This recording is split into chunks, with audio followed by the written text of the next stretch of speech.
if you hit the record button and, give me 5 seconds after you have or something.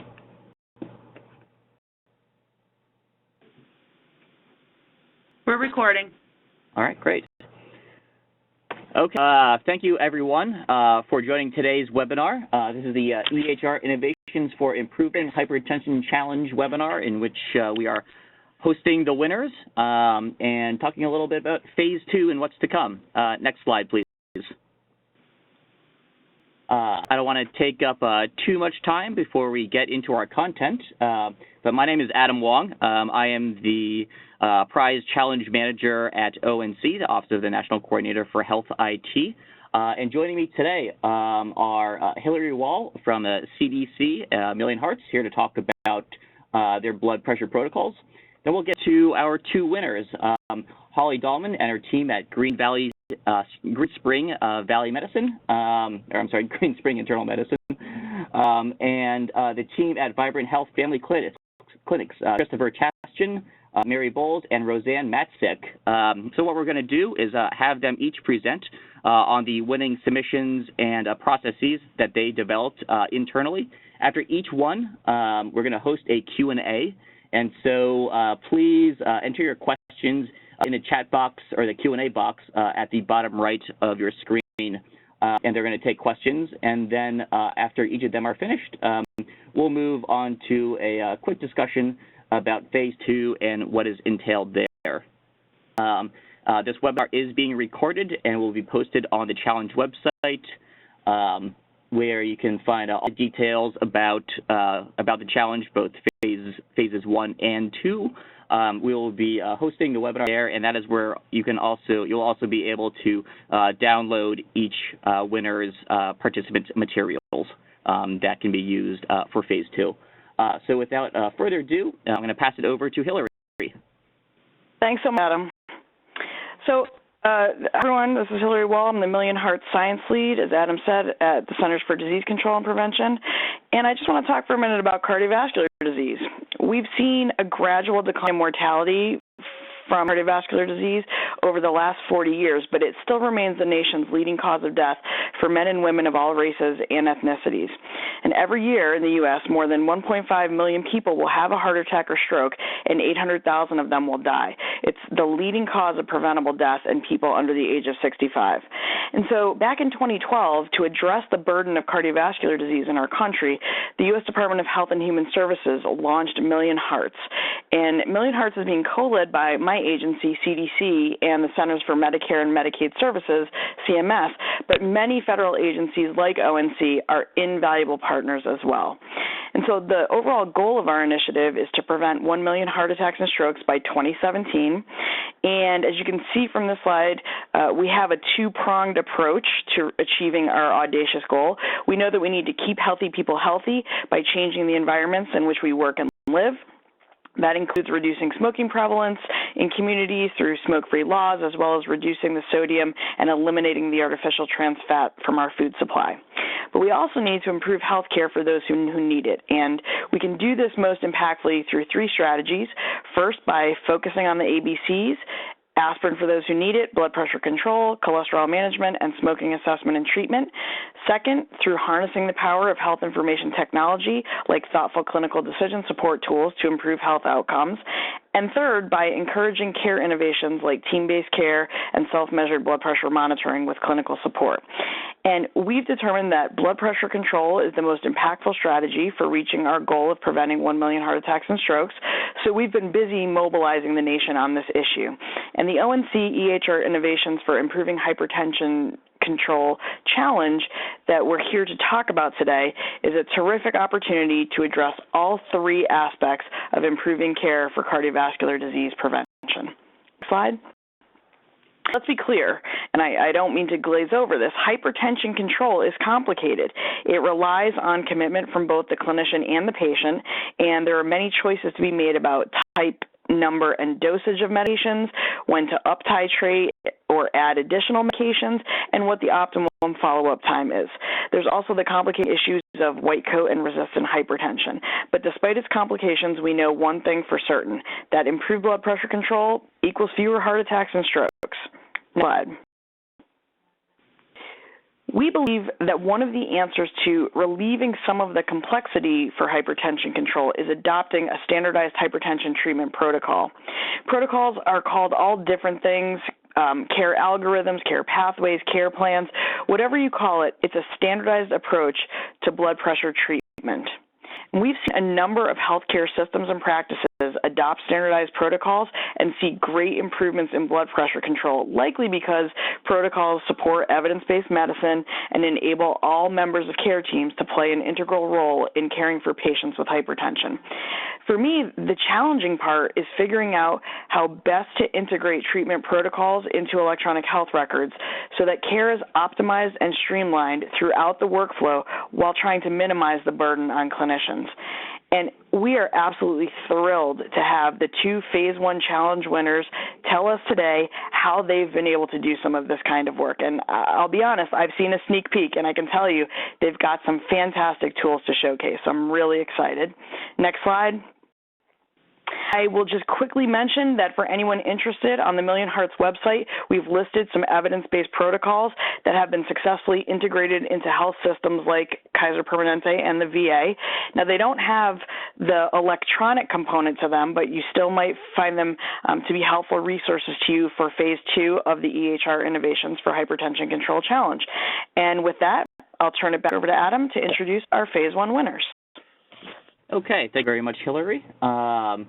Now we're going to move on to Holly Dahlman from Green Spring Internal Medicine, located in Lutherville, Maryland. We were really impressed with what Holly was able to do in her small practice, and so I will turn it over to her. Holly. Adam, thanks, and thanks, Hillary, for a great presentation. Good afternoon, everyone. I want to thank all of you for the honor of presenting our EHR Innovations for Improving Hypertension. I also want to special thanks to the Maryland Multi-Payer Patient-Centered Medical Home Pilot Program, which is up to 50 practices throughout our state, all working toward advanced primary care practice. Especially, I want to thank our leader, Dr. Naharika Khanna, who spurred me on to apply for this award, and to the Maryland Department of Health and Mental Hygiene for nominating our practice. Congratulations as well to Vibrant Health Family Clinics for their award. I've titled my talk, iToolkit for Hypertension Control. And the objective of the talk is to demonstrate how our small practice, patient-centered medical home pilot practice has used a team-based approach, combining health IT tools with evidence medicine to improve hypertension control. Here are some of our statistics. Back in 2011, using NQF measure 0018, we realized we had a weakness. Only 7.7% of our patients with hypertension had blood pressure under control. This is approximately 1% above the national average at the time.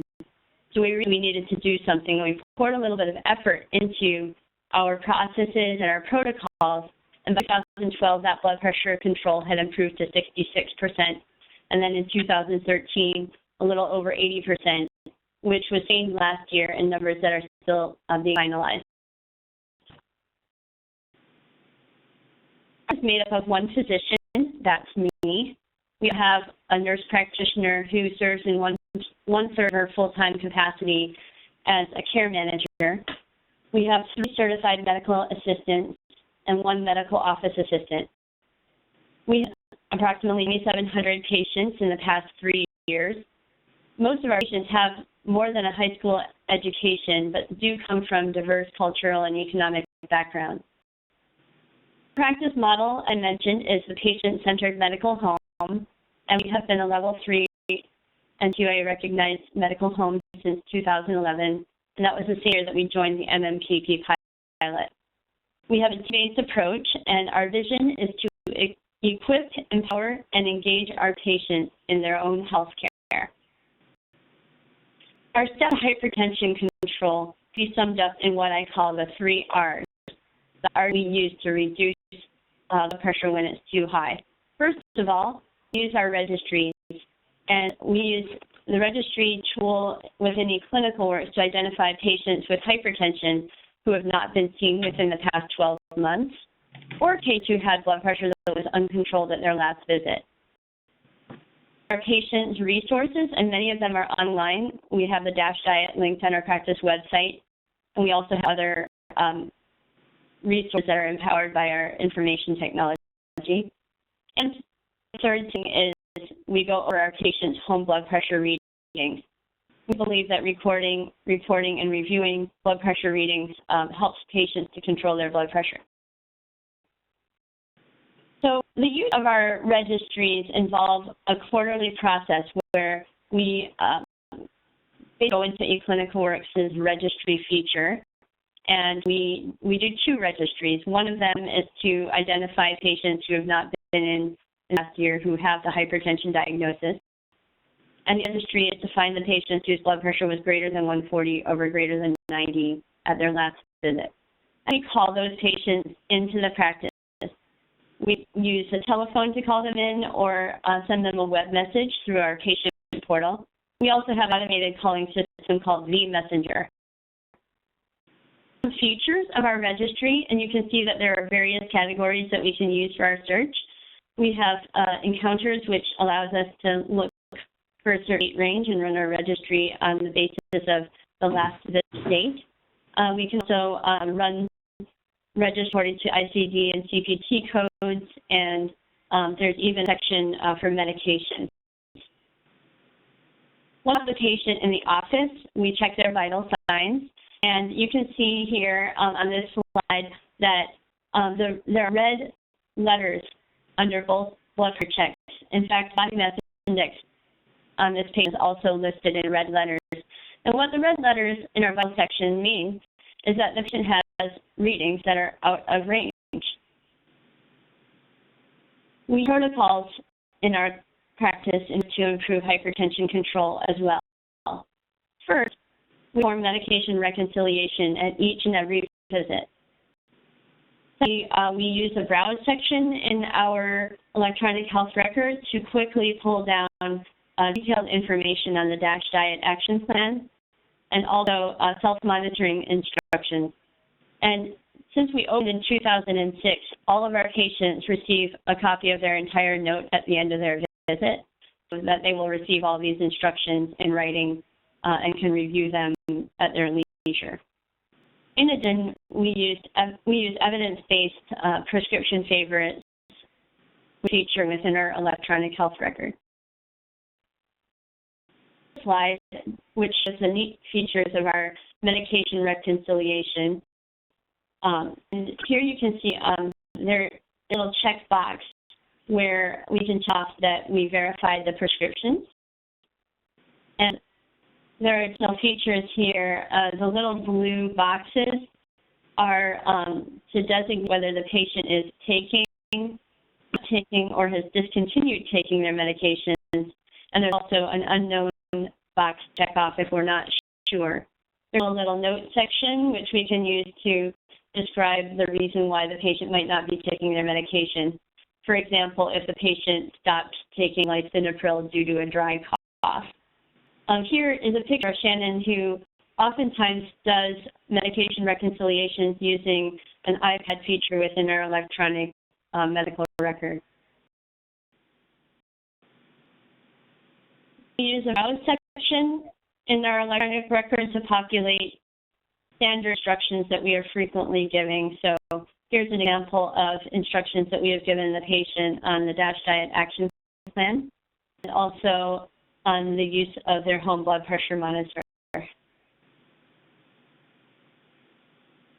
With the DASH diet action plan website linked on our practice website, I've created what's called the e-library, which has indexed references for a variety of ailments that patients might have. Under hypertension, the top link is the DASH diet action plan. And this is a one-page reference for people who just need to get the basic idea about the diet. We do ask our patients to try to obtain the DASH diet book and read the whole thing and try to incorporate what they're able to, but at least it provides a quick reference. In addition, eClinicalWorks has incorporated a patient education feature. In this case, is integration with frames. which has low health literacy resources in English, as well as resources that are available in a variety of different languages. These resources can be published on our patient portal or put out at the time of the visit. Our favorite feature is based on an evidence-based protocol for hypertension control in our office. We base our hypertension call on the Joint National Committee recommendations. And here is a slide showing the favorites feature. When we check off the My Favorite little bubble here and a couple of letters, in this case HY, I pull down our top 3 prescribed medications for blood pressure control. Finally, in the space of the visit, we really like to encourage our patients to obtain a home blood pressure cuff, and we teach them how to use it. We coach them on self-monitoring, and once they're back at their follow-up visit, we reinforce the proper way to do self-monitoring of the blood pressure. Patients report their home blood pressure readings to us even in between their visits, and they can do that by mailing them to us or sending us a portal message or even faxing us their readings. This is of the office visit. We take the time to review the home blood pressure log and journal and provide feedback to the patient. A lot of the time through this process, our patients have the self-discovery of salt sensitivity. Other patients realize the role of stress in their life causing blood pressure spikes. We also see whether we have overtreated blood pressure if their readings are actually low at home. Based on these readings, we're able to coach the patient on trying their lifestyle change to what has the most impact. We take time to do relational interviewing on lifestyle changes. Some of that is counseling on weight management or incorporation of exercise or cut back on alcohol. Other times we're exchanging recipes within the NASH diet family of foods. After we have done that counseling, if need be, we will add medication according to our protocol. If the patient leaves the office, we reinforce ongoing home blood pressure monitoring and make sure they have a scheduled follow-up appointment before they go home. Other electronic tips and tricks, one of them is called eClinisense, which is a feature in our EHR that learns our regular practice and provides little boxes that we can check to populate our note with recommendations that we have commonly used. We have a smartphone app called Hilo, which is free, and it's available on Droids and iPhones and iPads, and it allows patients to do all the things that they are able to do on our normal patient portal. But the Hilo app also integrates with tracking devices, allows for reporting of readings to our office through the patient portal. We came up with a care plan template that I'll talk about in a minute. Then use other social media forums like Facebook, Twitter, and Pinterest to engage our patients in their health.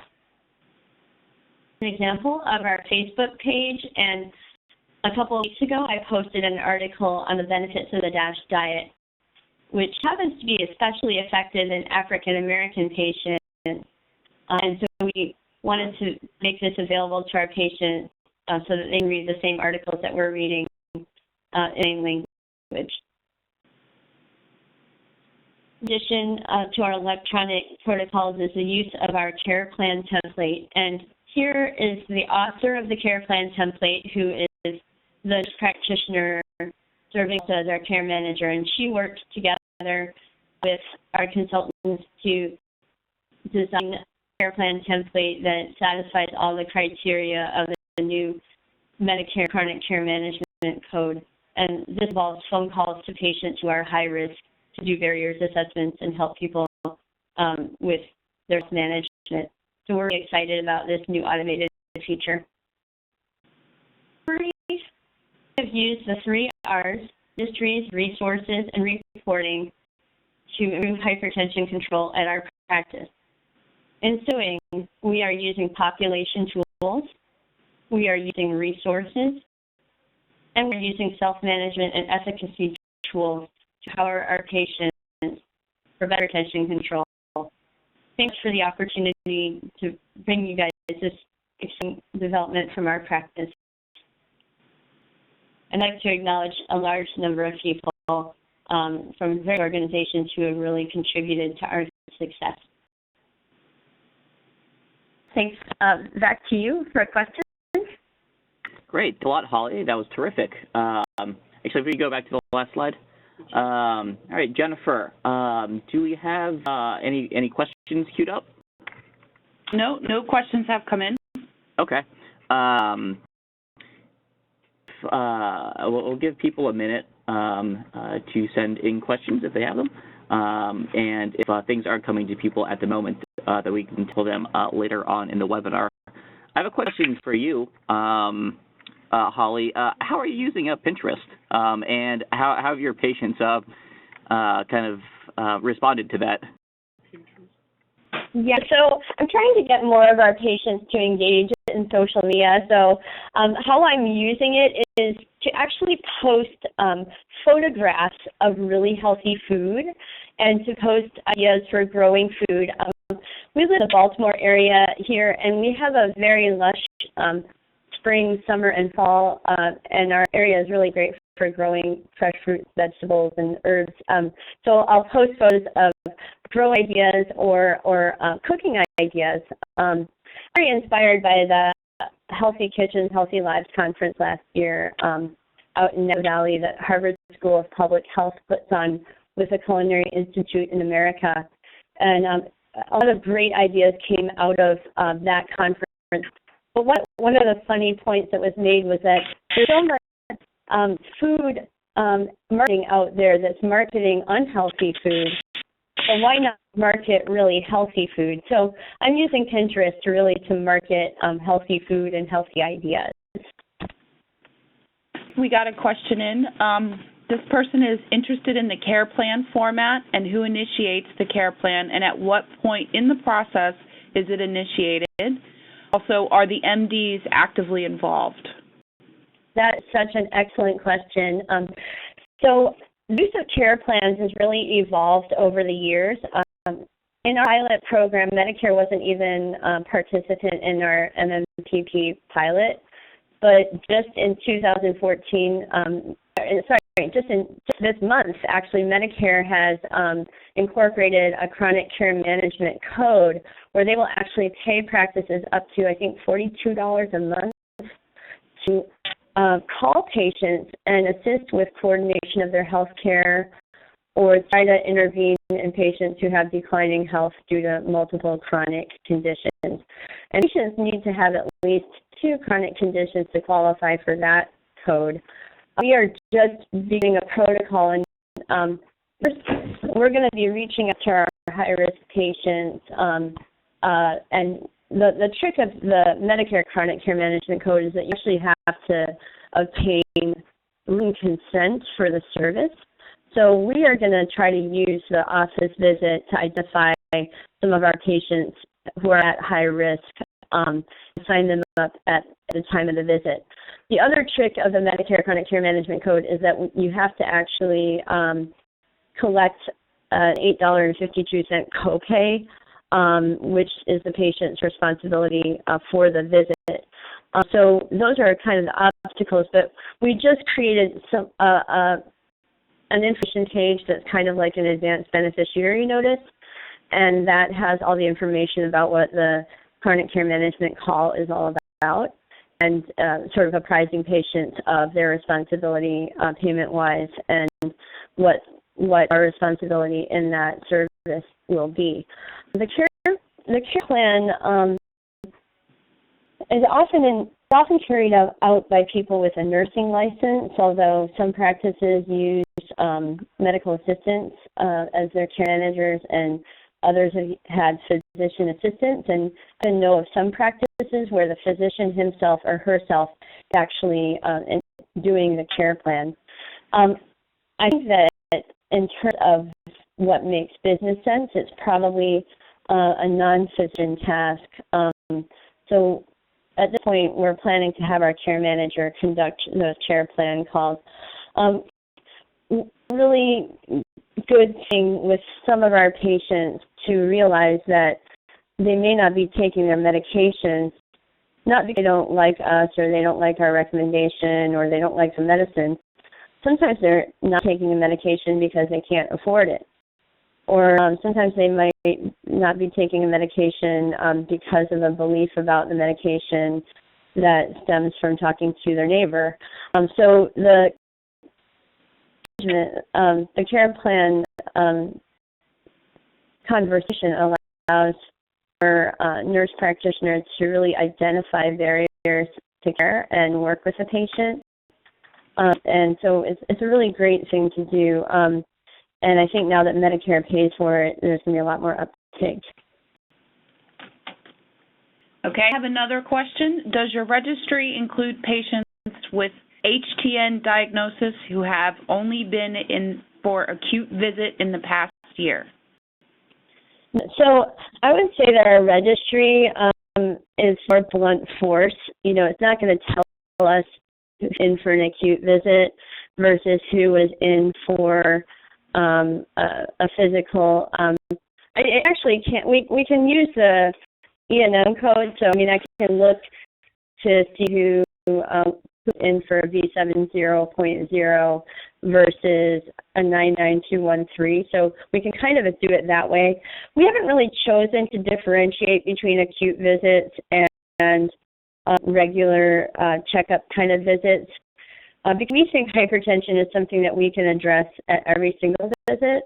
But I will say that, you know, a number of people have high blood pressure readings when they have fallen and their hip hurts or they're in a family crisis or something else. So the goal, and one of the things is, you know, when we're aiming for hypertension control, we should not be aiming for 100% hypertension control. There are always going to be some patients who actually should not have blood pressure of less than 140/90. So I think, I don't know if that answers your question. Okay, I have another one. Great presentation. Can you discuss your metrics, outcomes, including cost savings?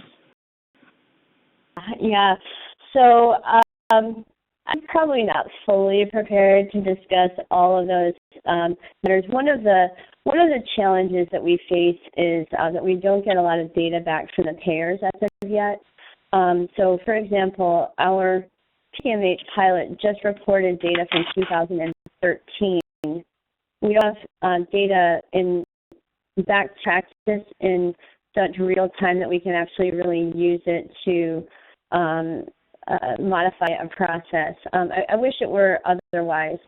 I believe that controlling hypertension will generate cost savings for those of us who are in models of shared savings. I do believe so. I think it might take a number of years, however, because this is sort of a long view of prevention. But if you consider that it only costs like about $300 or $400 to control hypertension yearly basis, and then, you know, coronary artery bypass grafting is over $100,000. Dialysis is like $80,000 a year. Renal transplant is $100,000 plus. You know, it kind of does make sense. I mean, even somebody who has had a heart attack, that's an expensive hospital stay. So I wish that we had the cost data in real time. We just joined the Medicare Shared Savings Program, ACO. So my hope is that at least we'll have some Medicare cost data back. But super frequently. I think maybe early or so. So if you can have cost data, and I think payers, if they can recognize that primary care could really save them money, would share cost data with us more expediently. Okay, another question. When did you change the blood pressure control protocol, and what was the percentage of patients with uncontrolled blood pressure before and after the new protocol? Larry, I think if we can go back in my slides to about my fourth slide, is that possible? Mm-hmm.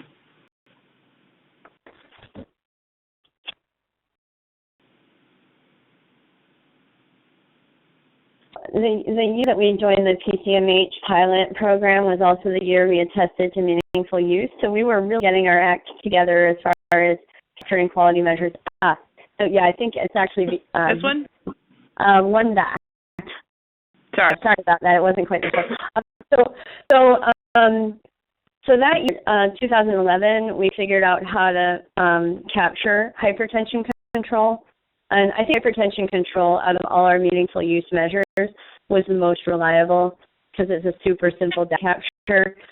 So when I saw this number, I was pretty surprised. I thought I was a really good doctor actually, and so and really this is slightly above average, and that made me realize that we needed to do something about blood pressure control.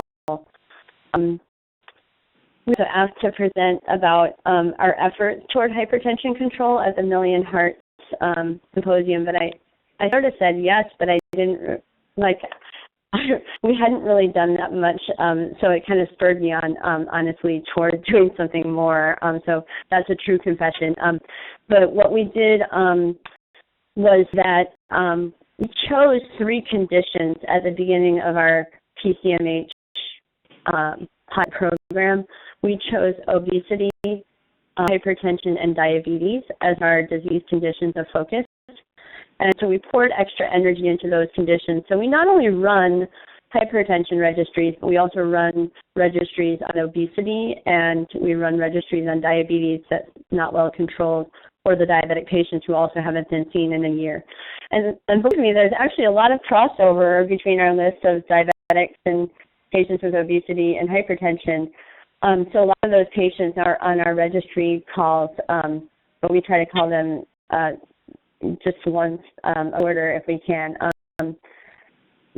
Our use of registries really began solidly that first year. I'm recommending the DASH Diet Action Plan as well for over 5 years, really since seeing data presented at board review courses. Dr. A.J. Singh, who is a nephrologist at the Brigham, has presented powerful evidence that a DASH diet can result in up to a 10-point drop in blood pressure. And some of our patients really want to know what they can do with their lifestyle to control their blood pressure. They don't just want to be treated with medicine. Some of our patients are resistant to being treated with medicine. But if we in a lifestyle that empowers them to control their blood pressure, a lot of them have expressed real satisfaction. And one of our patients actually lost 3 pounds on the DASH diet. So it can sometimes help achieve multiple goals in one. So we really have been recommending the DASH diet for some time. And the self-monitoring, I'm not totally positive when that became our strong recommendation, but I'm sure it was pretty early on because right along with the DASH diet data that was presented to me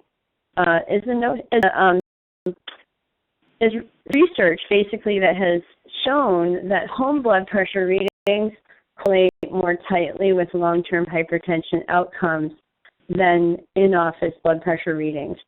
So I'm going to say that we're privileged to be in practice in a community where most of our patients could afford a home blood pressure monitor. A lot of others can't afford a home blood pressure monitor, which is a limitation of our protocol. But we kind of pushed all 3 ours all at once pretty early on in our pilot program. And that leads to another question that came up is, how are you coordinating care for patients who may not be able to afford home BP monitors? Yeah, so that's an excellent question. So in some cases, pharmacies have in some cases, pharmacies have blood pressure cuffs. I'm never sure how reliable those really are. Some of our pharmacies actually have a clinical pharmacist who has some clinical skills in counseling, and I believe they probably have a higher quality blood pressure monitor at their pharmacies. I would love to see more access for home blood pressure monitoring in the city of Baltimore, where hypertension is highly prevalent but perhaps unrecognized. And it's out of space of my expertise, but I think that it's low-hanging fruit for people who want to invest in something that would really help patients get a sense of their control over their conditions. So we're able to have our patients come through the office here to have our staff check the blood pressure as well. But usually try to make sure that anybody coming through for a blood pressure check is actually on my schedule. We want to be able to be involved in real time in decision making once you see what that blood pressure really is. The last question I have is, have you considered using the American Heart Association's e-health tool, Heart 360? Would this be a good idea to supplement what is being done in the clinic, or is it something extra that may not be needed? I'm in the care of hypertension. Sorry. Yeah, so I'm actually unaware of that tool, so unable to comment on that. Could you, talk just a little bit about the logistics of, setting up your EHR implementation-wise, and just kind of, how it's been for your office, using the EHR? Yeah, so I think that we've been using eClinicalWorks since 2006, so implementation was quite some time ago. But I would say that we had almost like a second go live in 2011, which simply involved mapping of all of our quality measures so that we would actually capture data reliably at every visit. So as far as mapping, that is something that it would be ideal if EHR companies would actually do mapping for practices so that they wouldn't have to try to figure out the workflows for their data capture. But we were doing quite a bit of that ourselves. We realized when we decided to focus on blood pressure and obesity and diabetes was that it was really critical to have these vitals checked at every visit. So basically, we calculate when patients check in, the gets checked, and the height and the weight as well, and that spits out the body mass index. The body mass index being presented to us as a number very quickly to know whether the patient is overweight or obese, and I think that has greatly helped us to improve recommending weight loss for our patients. So basically that's sort of a workflow where we just kind of insist on vitals getting into the chart at every visit. I think as far as setting up the browse feature, it really involved thinking about how to word something in plain language for the patient. Basically, kind of quoting myself, I recommend reading the DASH Diet Action Plan book, and this is linked to our practice. Our information about this diet is linked on our practice website, and my explicit instructions about home blood pressure reading. So once I draft what I say to like 95% of our patients with hypertension, I create macros in the system that allow that information to be populated without me having to think about it. And that allows me to spend more time with the patient. So really getting the system, the EHR set up with some of these customizations are helpful. I would say the EHR enough, but not too much, is what's really critical for data capture.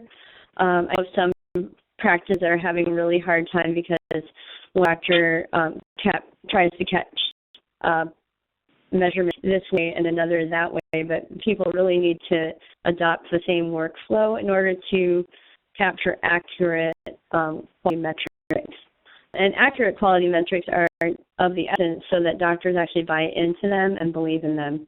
And I say doctors because I mean especially doctors, because if doctors are cynical at all about whether their data is accurate, that will result in them being disengaged. And really, doctors need to stay engaged in these quality measures efforts in order to make them succeed. And in ways, I think we were blessed because we're such a small practice that we could implement changes and make them across the boards without having to have a committee meeting. But at the same time, like, because we're small, a lot of the responsibility for all of these tasks fell upon me, and it worked, really, really hard work. But thinking about how to set it up in the beginning saves hours and hours and hours of time downstream. So we're hoping that we can actually use our iPad for visits and use the blood pressure data and other data from those visits basically included in our office quality measures so that our more homebound elderly patients about their care is also captured. So it's definitely an evolving process, I would say. The implementation is an evolving process. I have an affection for technology, so I'm kind of drawn to it. So if somebody throws out an idea, I kind of want to try it. So a lot of this is just trial and error and seeing what works and what doesn't work. So one challenge we had was that there are many paths to the same data capture in our electronic medical record, and there's several different ways of report data. So it's really also kind of deciding what reporting software feature you're going to use and shortcuts you're going to decide to use or not use. But what clinical decision support is actually supportive of a decision. Hypertension is kind of thing that we do multiple times every day we practice medicine. So having like algorithms or having guidance for what we do clinically when we really have it memorized because we do it all the time, it's probably not as necessary. The cardiovascular tool I do use as an app is the atherosclerotic cardiovascular disease or ASCD risk calculator. And that gives me the patient's 10-year risk of a major cardiovascular event. And I can get more aggressive with statin therapy or, focus on blood pressure control or whatnot. So it's a lot of sweat equity. Thanks, Holly. I'm afraid I'm going to have to cut you off so we can get to our next group. But that was terrific. Thank you very much. Jennifer, if you could take us, to the next set of slides. Just want to say that we look forward to seeing Holly as a panelist at the upcoming ONC annual meeting. Plug alert, that is coming up on February the 2nd and 3rd. While online registration is closed, you can still attend and register on site, and that is February 2nd and 3rd. Okay, next up we have our second co-winner from Vibrant Health Family Clinics with Chris Tastian, Mary Bowles, and Roseanne Matzik. That's okay. Yeah, I can hear you. If you just want to tell me next slide, and I'll advance for you, okay? Not a problem. Great, thank you. Three of us are here if when people have questions and such. This is Dr. Tastian, but all three of us are here and are happy to participate in any way forward. Next slide, please. So Million Hearts winners, we actually have won the Million Hearts Hypertension Champion two years in a row. And this is something we've taken serious, just like Holly did, is that we've made it a imperative in our group to provide better care. And we have found that the way to do that is through teamwork. So if you look here, we have the entire team on the left. We also, even though our Packers lost last week, we still are avid Packer fans, and we're still vibrant members of the community, which you see in the upper right-hand corner, because that's also important, is community involvement and being the whole community and making them part of the solution. Next slide, please. We're a family practice clinic. We have a couple internists, a pediatrician, we have a general surgeon and one obstetrician. We have cardiology and ENT in our clinics, but they are not part of our group. but we do have direct access on site. Our primary care team members and our care coordination team members include the providers. We have both physicians, PAs, and nurse practitioners. We use medical assistants extensively. We have care coordinators whose sole role is to coordinate the care of our chronic disease patients. The mid-levels, as we talked about before, with the front office staff. I think this is one of the most overlooked team members that we've actually paid close attention to. And a lot of people would ask, why does the front office staff have to know about hypertension? Well, the bottom line is nobody gets in to see me or nobody gets through the phone bank to talk to our care coordinators if they don't go through our front office staff. So we have included them in all of our planning and coordination, and again, we think of them as an active member of the team. We've been QA certified level 3 patient-centered medical home since 2013. In the 3 clinics that we serve about 65,000 patients. Next slide, please. So this is our improvement philosophy, and we look at it and we come at it from different ways. We obviously use a registry. We were driving, we implemented our EMR in 2010, and we use Cerner, but we've been driving for a registry from day one because we think that's the best way to do population management, and it's the best way to manage the data and look at the data. We're currently looking at ways to develop and utilize direct patient care staff, health coaches, our care coordinators, and make the offices that last more than the 10 to 15 minutes that they're in front of the provider. And also then, if you go down to the lower left-hand corner, there has to be a discharge process that lets patients know what our expectations of them are and what we want them to do. And again, with the medical home, closing the loop, making sure that we do our follow-up and we keep engaging them. And then in the bottom right-hand corner, this engaging community members and resources. We use the pharmacists in the community. We use whomever we can, public health, you name it. But any way we can get more involvement and more engagement, we do that. And this development and creativity and engagement is what really brings everything together. Next slide, please.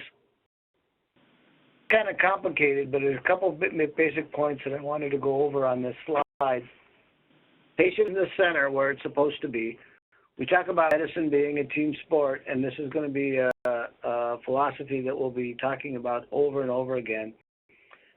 My role is actually at the top, and all you see is my role in the patient is a very small time as I engage the patient for 10 to 15 minutes in the exam room, and maybe the leader of the team, but clearly the patient does not spend the most time with me. He or she can interact with the clinical staff, with the hospital, with the care coordinators, and then all the things that go around outside of our clinic that, we kind of satellite it's our role to kind of coordinate those activities and use those activities to help get better control.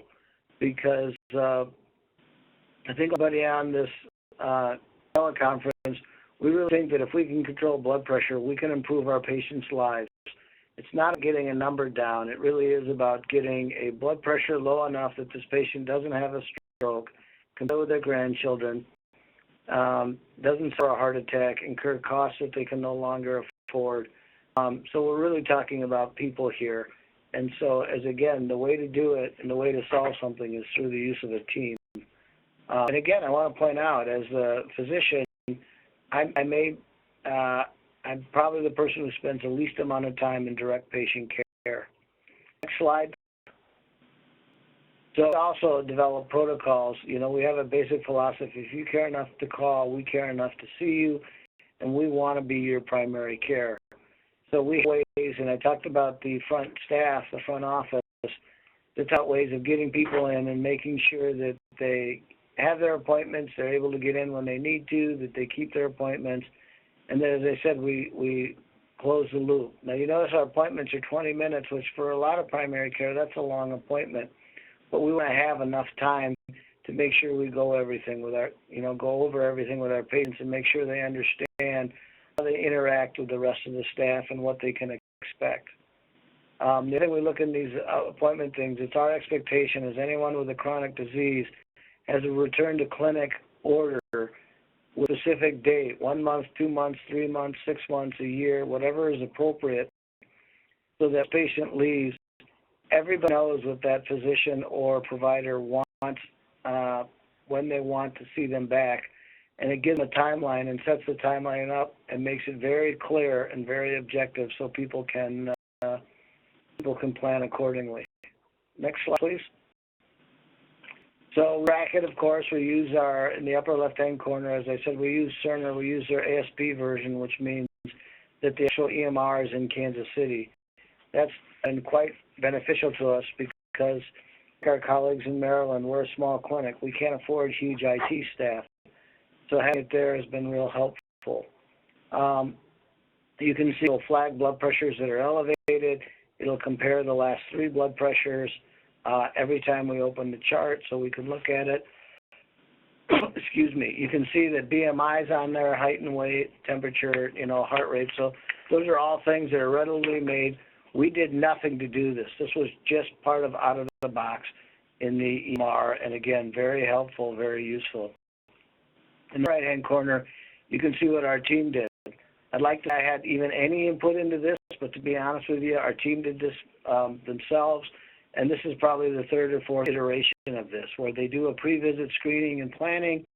My med assistant will go over, look through the chart. She'll find out about immunization. She'll find out the last time they had their preventive services done. They'll find out the last time the labs were done.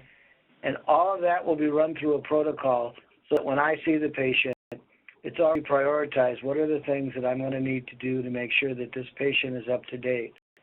For example, if they haven't had their mammogram in over a year, our expectation is to do one annually. We're a little more aggressive than, say, the Preventive Services Task Force. If they haven't had their electrolytes checked in over a year and they're on diuretics, we're going to want to know that. And so those things that are brought right to the forefront in this pre-visit screening, again, this gets done before the patient even shows up at the clinic. And this is by our medical assistants. And they said they're the ones who created this form because they're the ones who knew what we were asking of them, and they evolved something that worked better for them. You can see there in bold at the top is the recheck blood pressure.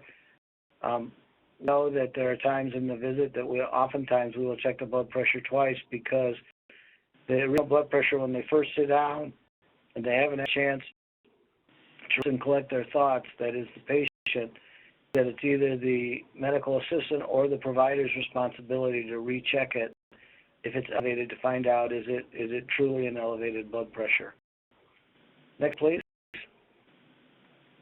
This is another screenshot from our EMR showing making recommendations.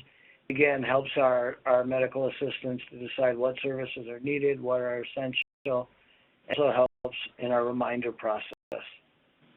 Next slide, please. So, and we think communication is a big key. Anytime you're working with a team, anytime you're working with multiple people, you want to be able to communicate in a clear, concise manner. Our EMR allows us to do that. We can send messages back and forth. Those messages can either remain part of the chart or they can be just like a Post-it note that gets removed when we're done with it. And it's up to the person delivering and reading the message to decide what they want to do with it. But it makes it clear. You can see this is a message from a care coordinator to a provider. And again, it's asking different things about what would they, would you like to restart the hydrochlorothiazide? Patient doesn't have to come in for this to happen. The provider can just answer the question, and the care coordination takes it over and sees that it's done and sees that the follow-up is done to make sure that that's taken care of.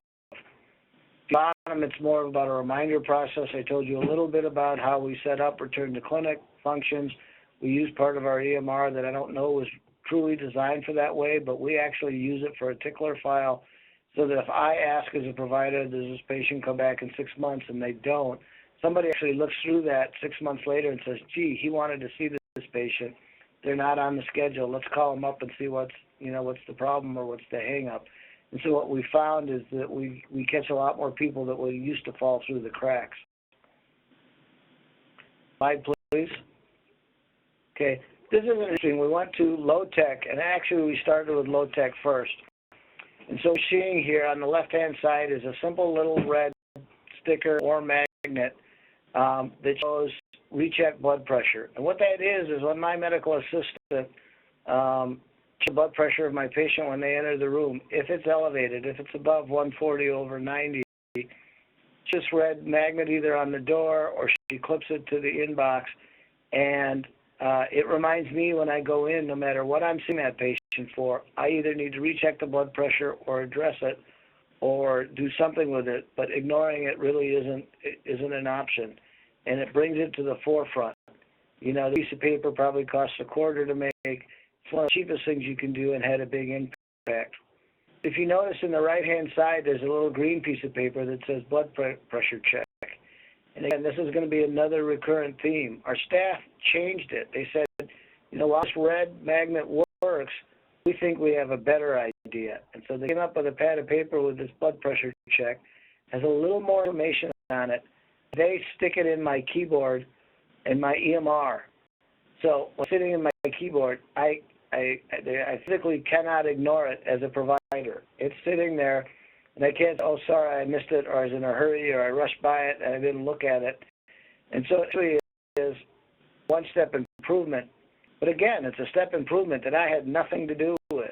The staff took the ball, they ran with it, they made it better, and again, it I think gives us better control, because now the expectation is if there's a green slip in your keyboard, you have to do something with it. The expectation is that a second blood pressure will be written on that green form, and that second blood pressure will be taken by the provider. Okay? Very clearly spelled out. It's not ambiguous. We know what's expected of us. And again, it shows the value of a team. It shows that my AI is really helping me not let things drop through the cracks. Next slide, please. So these are things to get the patients involved. And oftentimes I will show this to my patient, these graphs that our EMR can put up. And it can weight, it can be blood pressure, it can be cholesterol. But these graphs are very easy to come by. You can either put it on the iPad app or you can do it on the desktop. And they can see what their pressure's done, and you can say, here's where we started this medicine, here's where we started that medicine. And for those of us that are more pictorially oriented, rather than looking at just raw numbers, I think this is a very effective way to communicate to the patients the important. The second that we do is we've encouraged our staff to say every patient is a blood pressure, is a hypertension patient. Blood pressure's up. We've made notepads with these little things. Why does my blood pressure matter? And we just pull it off just like a sticky note and hand it to our patients. It gives them the website of the CDC. It gives them the opportunity to further engage and to understand the reasons why. Next, please. So in patient education, we actually use exit care, but it's like the cranes that was talked about earlier. It's built into our EMR. We use it. It's part of meaningful use. We've also been able to customize it. So if you look at the bottom, they're very specific, customized patient education forms that we've basically configured our EMR to do, and that gives us two values. One, it's readily available. I don't have to worry if it's stocked in the room. Two, I can print it out and hand it to our patient. We have printers in every room. And then three, it documents it. So it documents it exactly what I've given to the patient. And so it handles everything in one fell swoop without having to do the same process more than once. And so I think it's one of the things that we've really tried to make our EMR do, and we've really tried to use it as, think of it as a tool, not a hurdle. Let's have it make our work life easier, not harder, and let's make it be much more efficient for us. And this is a perfect example of how that works. Next slide, please. So, fun way to, we have blood pressure recheck competition, and we do that in our office staff to try and get things going. We don't think this has to be all nuts and bolts and all difficult or hard work. We think that making it fun helps all the way around. So the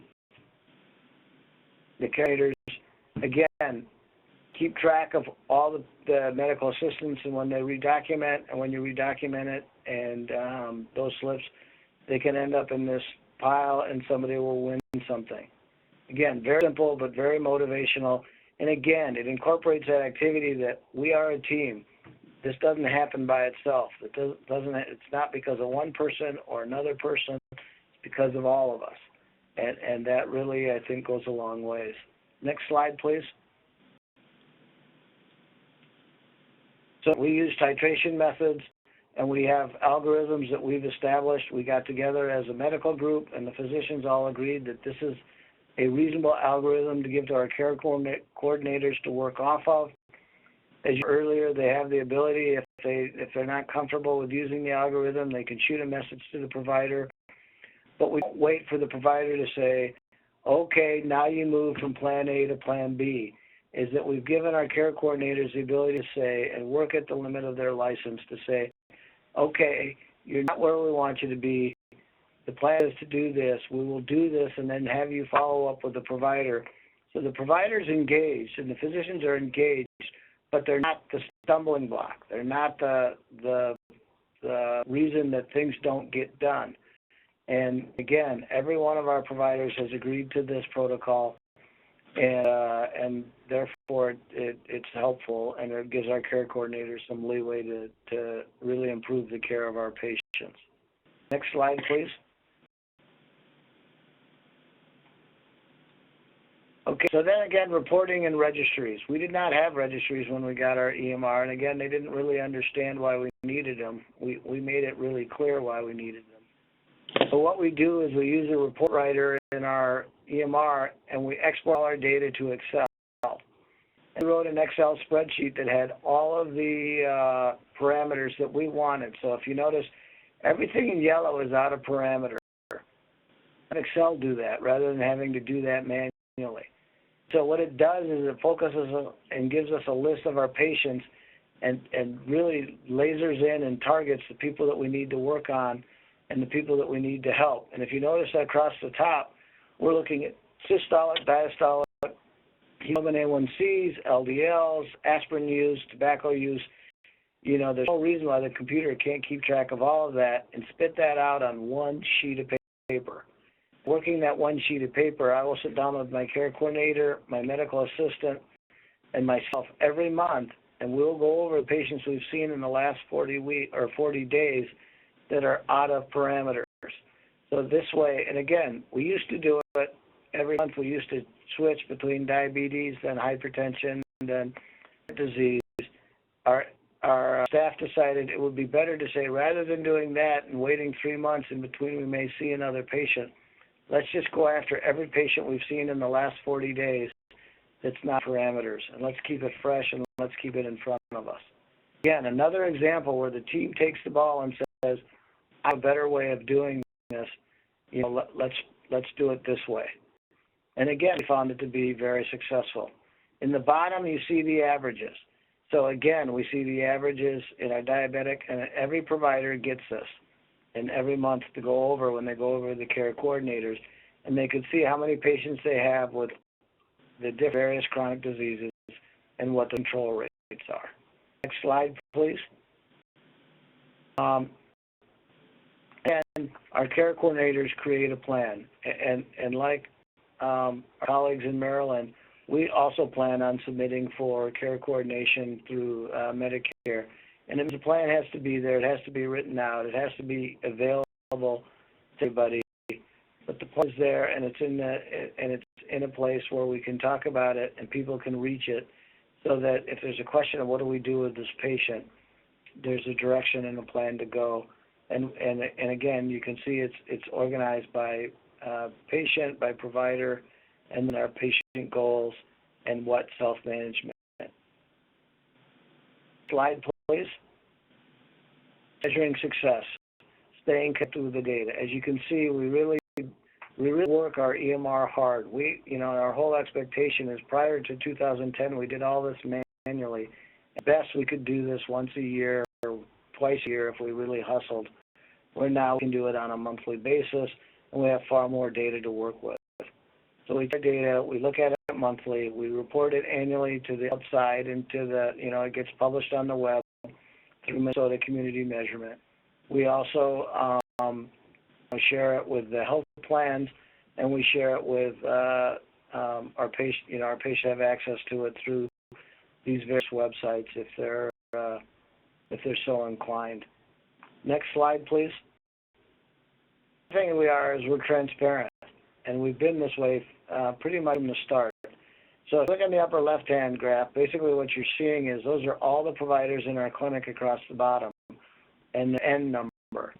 And these are their hypertension control rates. And the other thing that we attach to these, while you see the providers' names there, their MAs are also included. And I go over this with my MA, and if we're not above the clinic average, and if we're not getting close, leading it or close to leading it, you can bet that I find that the MAs are probably as competitive as the physicians are as well. So again, looking at dyad, again, just spurs people to try and do better and work harder. Our focus is on any patient that has hypertension, includes those with other comorbidities. So as I said, we not only look at the blood pressure, but we look at their LDL, we look at their A1Cs, we look at their tobacco cessation, we look at what they're using aspirin. We are believers that if we want to get the best results, and by results, I'm not talking numbers, if we want the most stroke preventions, the most prevention of heart attacks, we got to attack all 5 in our diabetics and all 4 in our hypertensives and coronary artery disease patients. And so we are of the belief that getting blood pressure under control is important, but it's more important if we do all of it. The blood pressure, the cholesterol, the aspirin, we stop the smoking. We do all ABCSs of million hearts. Okay, slide, please. So why this all works. Clearly, you can see our leadership is behind this. We have the physicians are engaged, the patients are engaged, the staff is engaged. We believe it's important to help our patients get well, and once we get there, it's equally as important to help them stay well. We have done that through the use of these care coordinators. And probably most importantly is this is nobody's problem. This is everybody's problem. And it's everybody's job to work on. We share our successes as a team, and we work on our improvements as a team. And that's been probably most fulfilling for us as providers, and it's most rewarding, and it's shown the best improvements as far as actual numbers. And as I said, reductions in strokes and heart attacks. We can quantitate that number over the last 4 years, showing the improvement that we've made. That we know there are people in our community that are out walking, playing with their grandkids, doing things that wouldn't have done had we not gotten them and helped them get under control and having them suffer a heart attack or a stroke. The final slide. That was our final slide. Yes. Okay, thanks, Chris. That was terrific. So we'll move on to the Q&A section. Folks on the webinar, please go ahead and enter your questions into the chat box on the lower right of your screen. Do we have any in yet, Jennifer? No, I have not received any questions yet. Okay, so I'll go ahead and go back to one that was asked of Holly initially. Have you guys considered using the American Heart Association's eHealth tool, Heart 360? And do you think that this would be a good idea to supplement, what's being done in the clinic, or is it something, extra? Well, I think there's something extra. We haven't spent a lot of time into it. I know a lot of our partners are using the American Heart tool that's looking at, should these people be on a statin or not? And we're trying to figure out, is that something we want to distribute clinic-wide? Seeing the data is pretty clear that using these risk estimators that we can do that. But we've not actually done the Heart 360.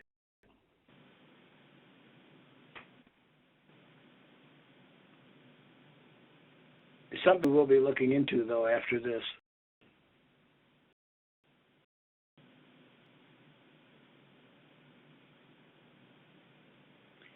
Okay, I have a question. Tell us what it is like to integrate the care coordinators into your practice. Were they already part of your team and took on the responsibility, or did you hire someone else? So what we did, and maybe Roseanne can speak to this as a care coordinator, Roseanne used to be my medical assistant. I was looking for something more that she wanted to do. So we developed this position. And since along with her cohorts and along with Mary as the director of nursing, created this position. And then we modified it as times went on to adapt to what our needs were. Coordination started 5 years ago, and when the care coordination program started in our clinics, we really didn't know what it was or what our job entailed. And through time, we kind of decided or found out where the needs of our patients were.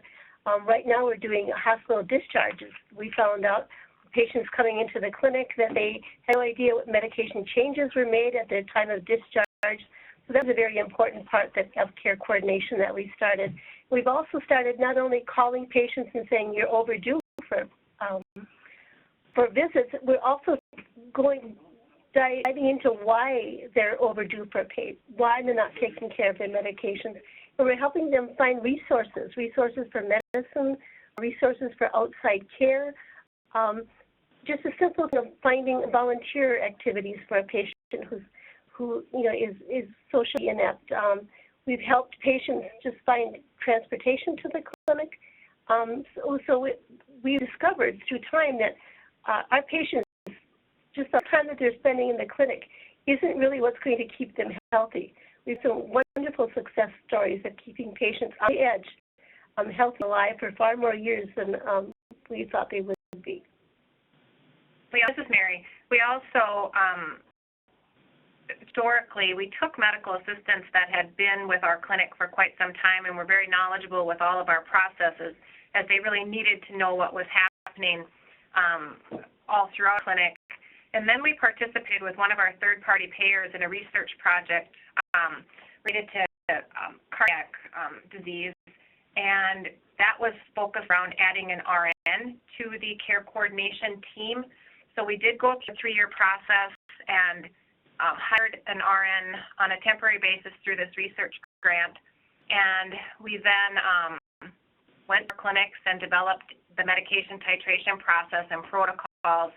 And since that time, we did hire an RN to help get that ruling and get it implemented, and she's then left. And so we've now done, instead of hiring an RN, we decided to use our mid-level group to continue with that medication titration process, so that these patients are identified by that care coordinator off of our registry lists can have the mid-level provider be kind of that intermediate, the middle person to help to decide what that patient needs for medication management without having the physician have to be involved.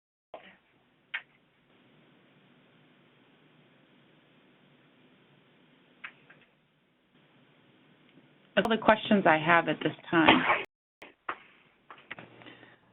Chris, so for us at ONC, we're all about pushing forward the electronic health records and the digital tools. You guys have several steps that are kind of more analog or at least non-digital that I think are very important in kind of being not huge lifts in terms of getting new things into your workflows. Do you anticipate at some point feeling like you guys will need to put the little slips of paper on the keyboard or anything, that behavior will just become ingrained enough at some point that new doctors can come in and just kind of pick up where that is? Or do you see those kind of analog steps continuing, and are there any other things like that you think might be helpful in your processes? Sure, thanks. No, I look at the analog things as an adjunct, and I don't see them going away for 2 reasons. One is because as much as, and I'm a big technology person, as much as we use technology, sometimes over-designing it gets in the way and actually makes life more difficult. A single sheet of paper like that contains a tremendous amount of information that it costs almost nothing to do, and it keeps everybody engaged because multiple people have to touch that sheet of paper. And again, something, I'll be honest with you, the patients are really intrigued by that. They want to know what that's all about. And so also, access a way to engage them as well. So personally, I don't see that going away. Do I see it being modified? Probably, only because I didn't see it being modified before, and they modified it anyway and made it better. So I have no doubt that our staff can continue to improve on something like that. I did get another question in. You mentioned that you are NCQA certified. In your opinion, was the process worth the outcomes? It was a lot of work, but I do believe that in order to move forward with this team-based care, we needed to put all those processes in place. And now they're just so ingrained in our practice that it has nothing but help improve the care to our patients. It's gotten everybody engaged.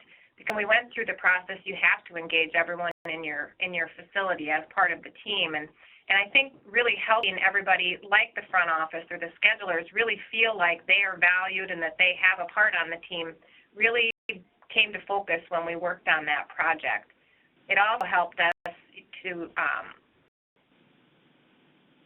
advance the things in our EMR. There were but there were some things with our EMR that and so we had to develop our own processes in order to be able to get certified. So it pushed us to work with our EMR vendor to make sure that they understood the things we needed, and they were really great about working with us to get those things put into our EMR. So yes, I think that it was well worth the Let me give you another example of where it really helps, and that's in closing the loop. We knew we needed to close the loop, whether with x-rays or with lab work and things like that.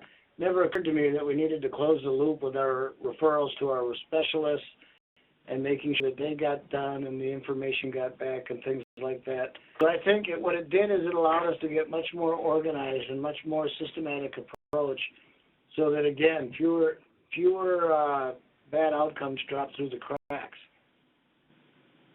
Okay, I have another question. What training on the proper way of taking blood pressure is provided to the medical assistants and nurses?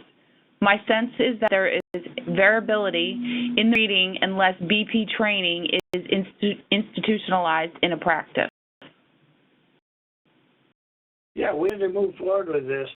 We actually had classes for everyone of how we wanted to take it. For example, legs can't be crossed. We wanted to sit, feet flat on the floor. This is how you inflate it. This is the rate of bringing the down. And to be honest with you, we not only taught the medical assistants, we reminded the docs as well that this is the standardized way of doing it. Okay, I have another one. Who is your EMR vendor? Yeah, we Cerner, and we use their ASP, their ambulatory service provider. No, what is it? Mine is Cerner houses it in their facility in Kansas City, application service provider. And so what happens is we access our EMR over the internet, and literally if we have an internet connection anywhere in the world, we can access our EMR, and it's secure. And we found that to be very helpful because everything is there, and we don't have to have special connections or anything else. The only thing we need is an internet connection. We don't have to maintain servers. We don't have to worry about whether things are up or down. It just works. And so for our standpoint, has been very good to us, but from my standpoint, using an application service provider on any vendor would be a huge plus if you're looking at EMR still. Okay, I have another one. Is your practice a partner in the state Million Hearts Partnership? If so, what has been the nature of your participation? We're not actually a partner in that, other than I do a fair amount of advising for them, and I do some consulting work for them. But from a standpoint of we're trying to get grants and things going, and it hasn't been as successful as we would have liked. But we keep plugging away at it.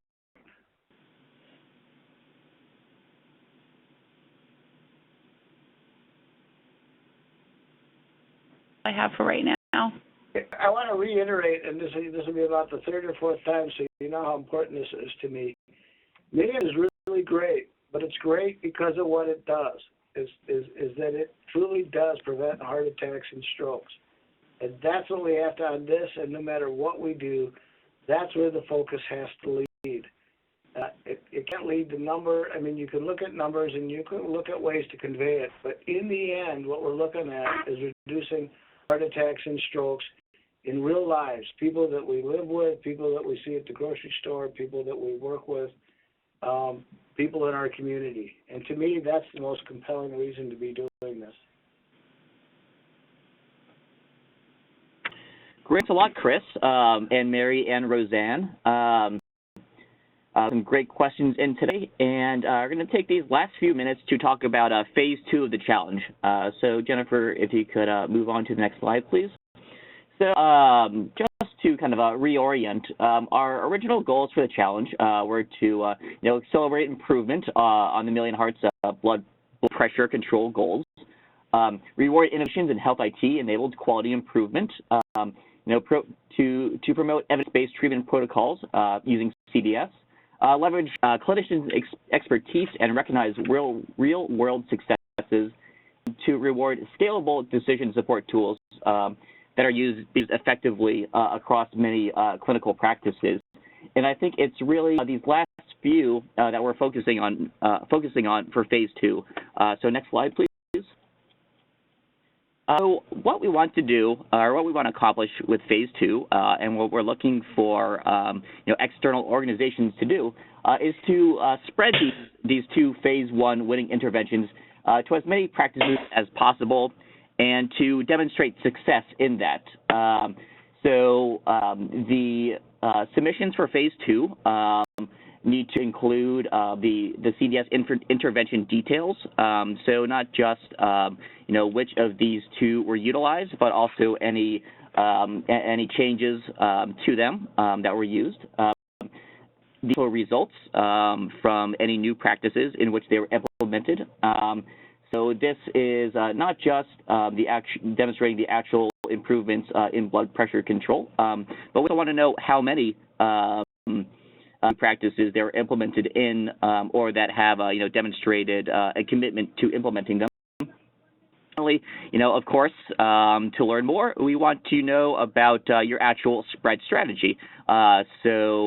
In some sort of narrative form. So how you decided to reach out, who you wanted to talk to, how you, what kind of, key points you hit upon to implement or to, convince new practices to make these implementations.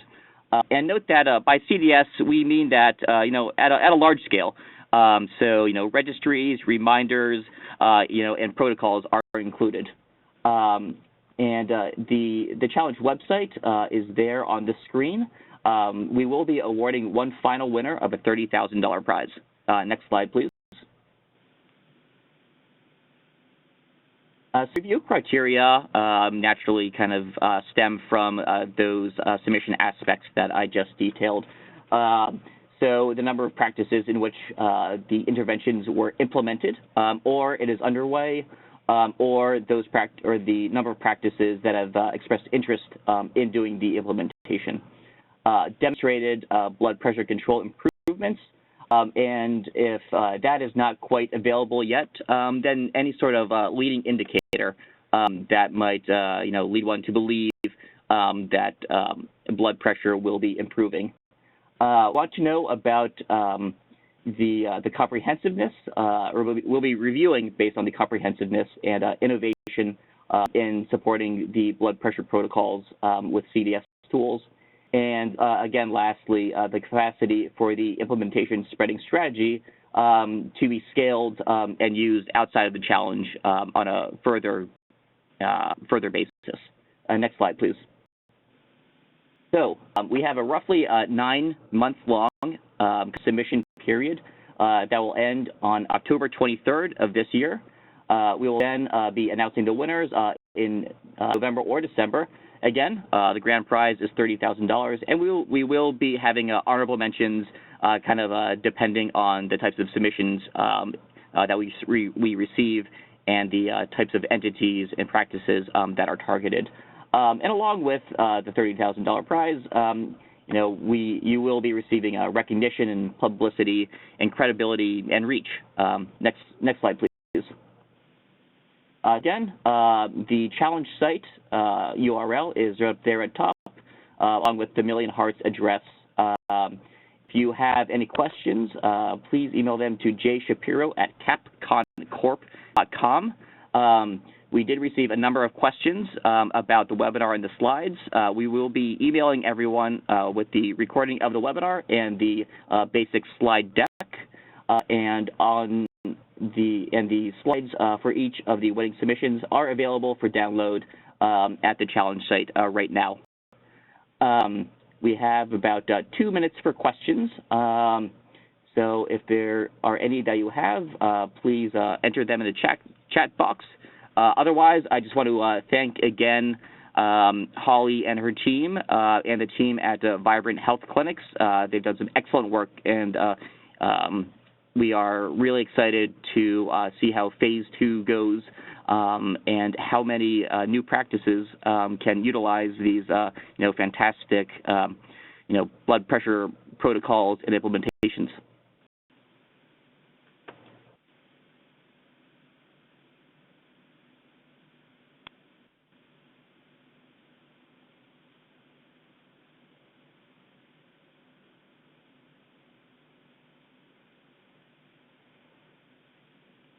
Well, in lieu of dead space on the air and it being Friday afternoon, we're going to go ahead and close up shop.